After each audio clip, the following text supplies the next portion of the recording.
2월 17일 화요일 새벽기도.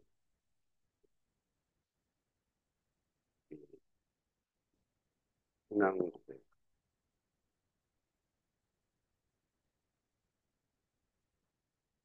나는 전능하신 아버지 하나님 천지의 창조주를 믿습니다. 나는 그의 유일하신 아들 우리 주 예수 그리스도를 믿습니다. 그는 성령으로 잉태되어 동정녀 마리아에게서 나시고 본디오 빌라도에게 십자가에 못 박혀 죽으시고 장사된 지 사흘 만에 죽은 자 가운데서 다시 살아나셨습니다.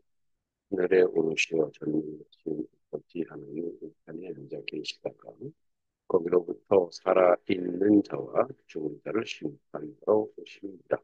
나는 성령을 믿으며 거룩한 공교회와 성도의 교제와 죄를 용서받는 몸의 것과 영생을 다 아멘. 찬송가 92장.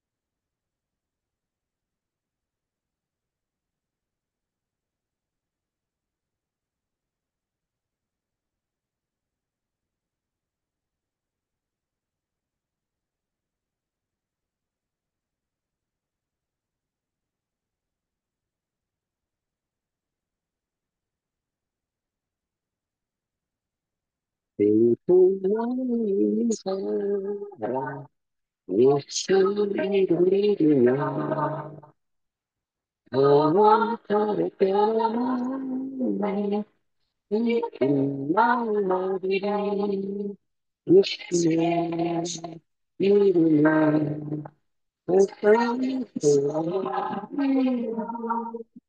예수의 이름을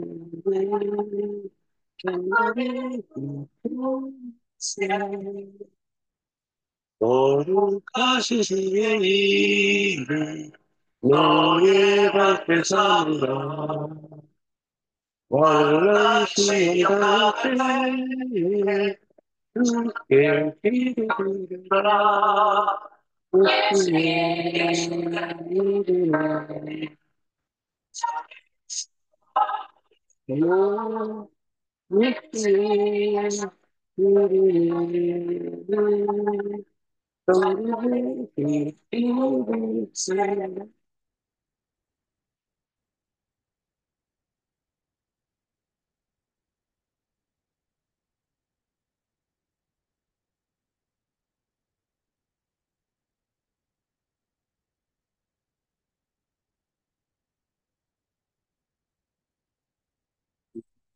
하시 주의 이름 우리 뜻대로 되도다 주의 품에 안기에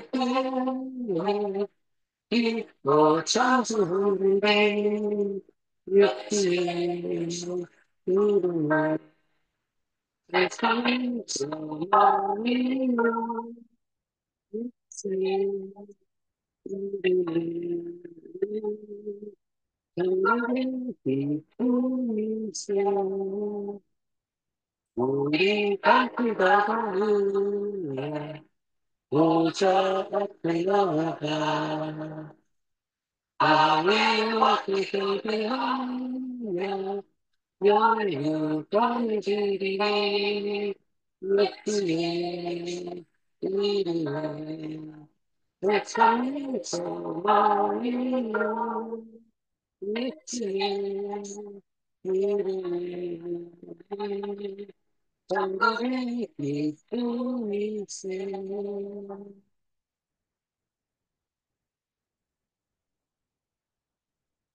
말씀. 예.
말씀은 사도행전 7장 8절부터 16절까지입니다.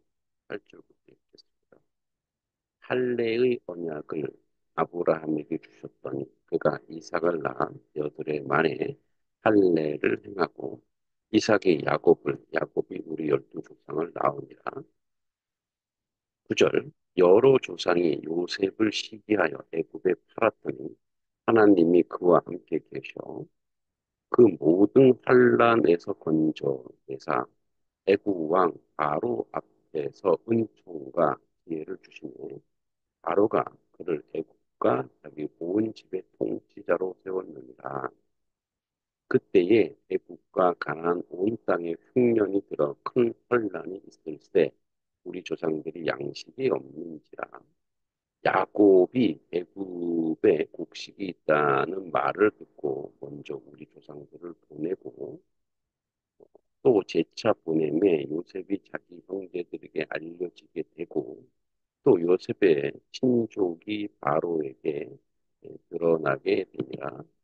요셉이 사람을 보내어 그의 아버지 야곱과 온 친족 75사람을 청하였더니 야곱이 애굽으로 내려가 자기와 우리 조상들이 거기서 듣고 세겜으로 옮겨져 세겜 아브라함이 세겜 하몰의 자손에게 은으로 값주고 산 무덤에 장사되니라. 아멘. 네, 스테반의 두 번째 설교인데 요셉은 오실 예수 그리스도의 이정표 또 그림자라고 이렇게 설교하고 있습니다.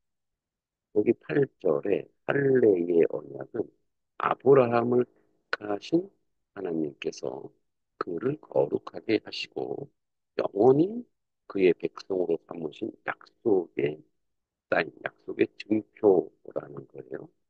스테반이 이 언약을 특별히 언급한 것은 이스라엘은 할례를 통해 분명히 약속을 받았다는 사실과 이 언약은 단순히 의식 거행의 차원에 머무는 것이 아니라 구속사적 차원에서 재해석될 필요가 있음을 이야기합니다.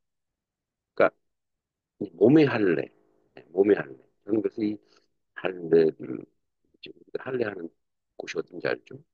그 할례를 왜 거기다가 했을까? 그곳일까? 뭐 팔이나 다른 데도 필요한데. 근데 이제 그것은 바로 뭐 예, 생명, 그죠?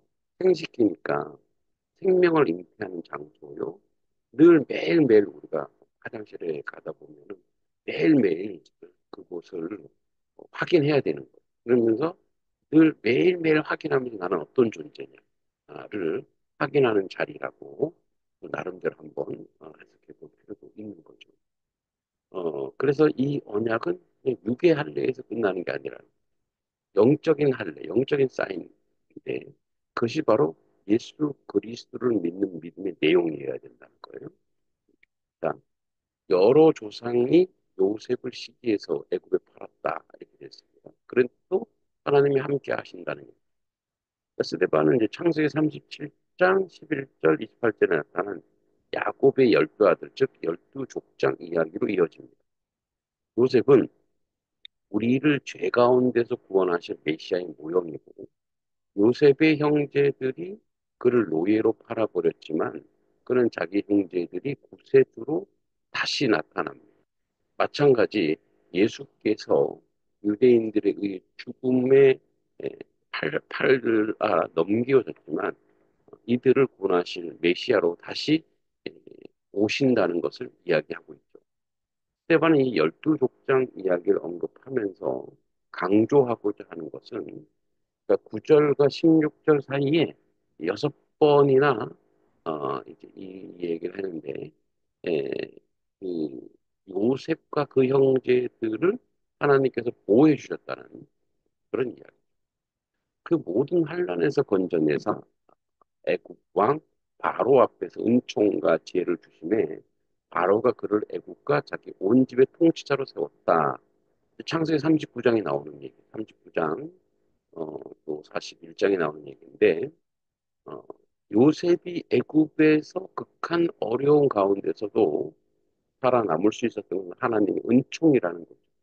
그에게 애굽 왕 바로의 꿈을 해몽할 수 있는 지혜를 주신 분도 하나님이고, 또 본절에서 바로가 요셉의 치리자를 세운 것이 언급되지만 궁극적으로 그를 치리자로 세우신 분도 하나님이라는 거예요.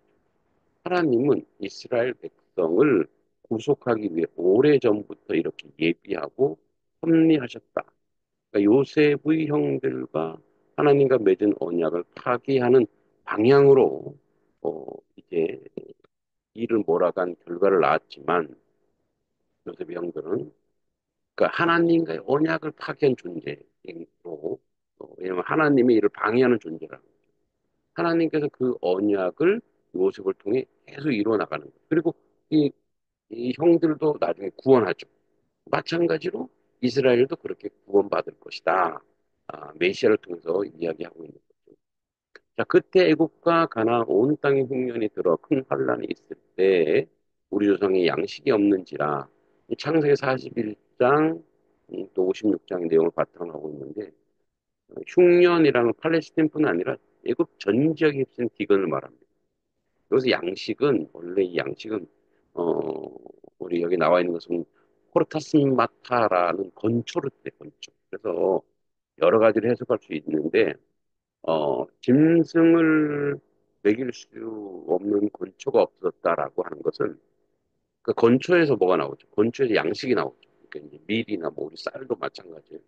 그게 있어야 짐승도 먹이고 사람도 먹잖아요. 그러니까 사람이 건초를 먹는다는 것이 아니라 사람은 그 건초에 있는 알갱이를 먹을 수 있는데 그러니까 동시에 짐승도 사람도 다 굶주렸다라는 거예요. 그러니까 그래서 아주 기근이 어마어마한 것을 이야기하고 있다는 거죠.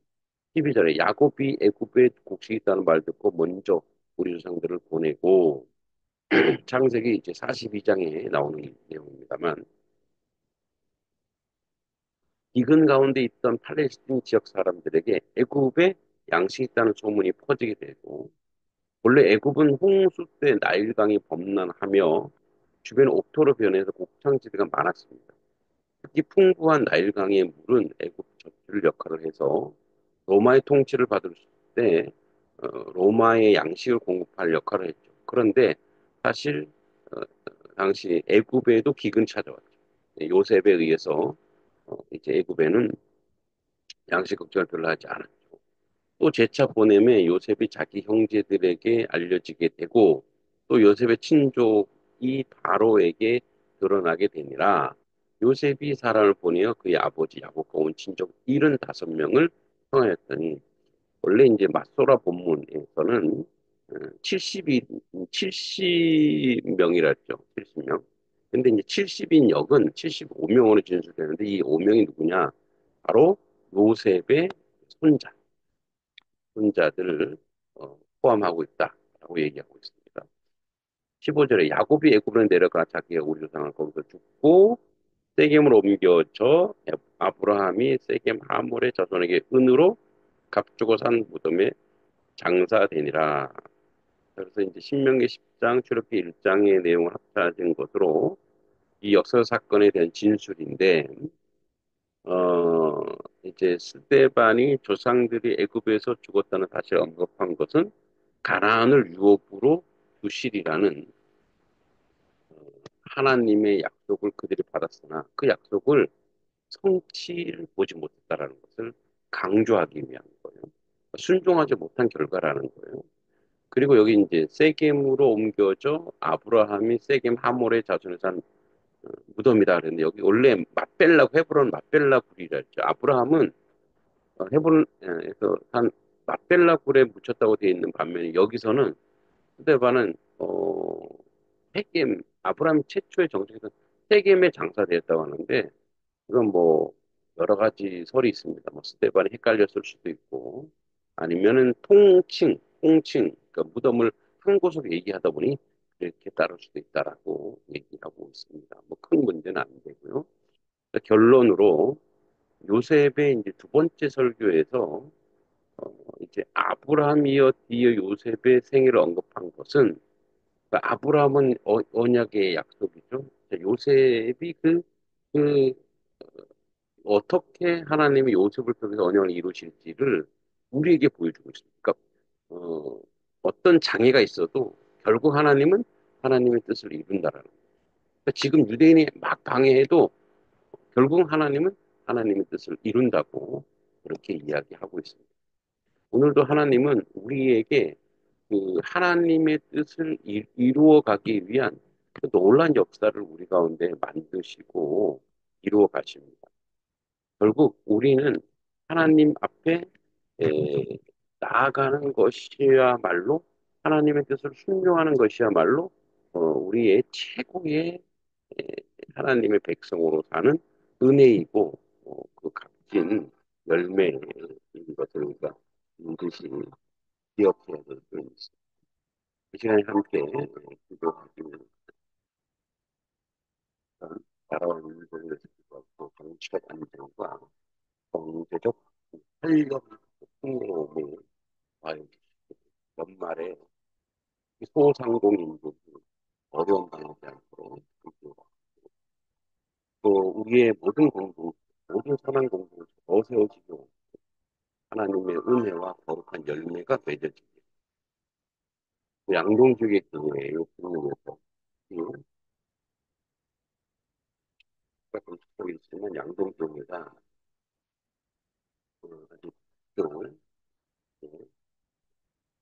건축에 어려움이 있습니다.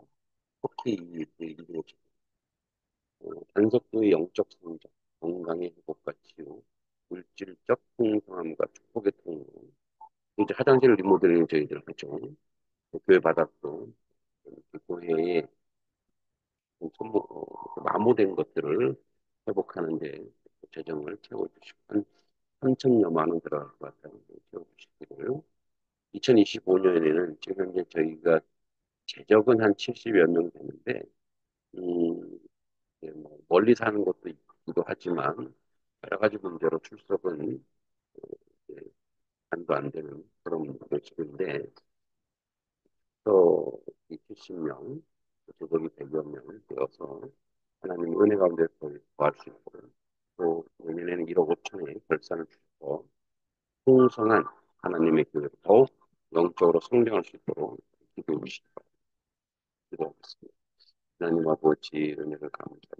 그 앞에 온전하고 거룩한 저희를 보시도록 인도하신 간절히 기도하고 합니다. 하나님, 하나님의 교회가 하나님 온전하고 방설을 할 수 있도록 인도해 주시옵소서. 특별히 나라와 민족을 위해서 기도합니다. 이 나라와 민족을 어지럽지 않게 하옵소서. 선한 정치 지도자가 세워주시옵소서. 자기 공동체 이익과 이기심을 위해서 국민의 복성을 이용하는 그런 일들이 무너지게 하시고 하나님의 뜻을 이루고 민주주의의 그 정신 가치를 온전히 실현할 수 있는 그런 지도자들을 세워주고 인도를 소상공인들이 너무나 어렵고 지역 상태로 큰 무너져가고 있는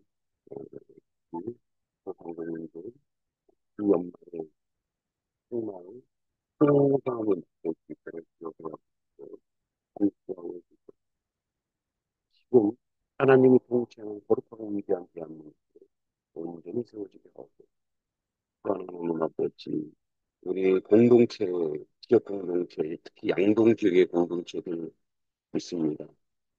기관이라든지 교회라든지 교육이라고 하는 모든 공동체가 하나님 선한 열매가 맺어지게 하고 거룩한 열매가 맺어지게 하고 그 뜻을 온전히 되는 여기 되게 하고 또 양동 지역의 교회 부흥과 또 양동교회가 특히 아버지 공공허가가 벌어져서 온전히 교회 생활을 도와주시옵소서. 가족의 영적 성장, 건강의 회복과 치유, 물질적 풍성과 축복의 통로로 이끌어 주시고 화장실 리모델링, 교회 바닥, 재정을 세워주시옵소서.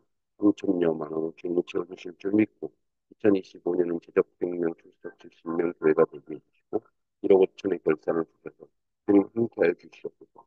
올해도 하나님 한걸 채워주셨습니다. 아버지 더 풍성함으로 채워주셔서 하나님께 영광 돌리게 하여 주시고 예수님의 이름으로 주기도문으로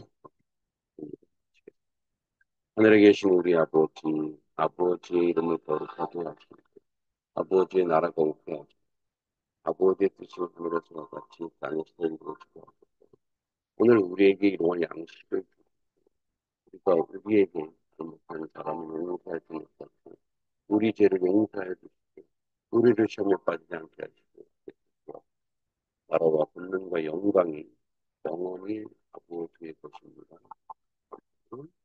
그리고 주님 안에서 승리를 받다.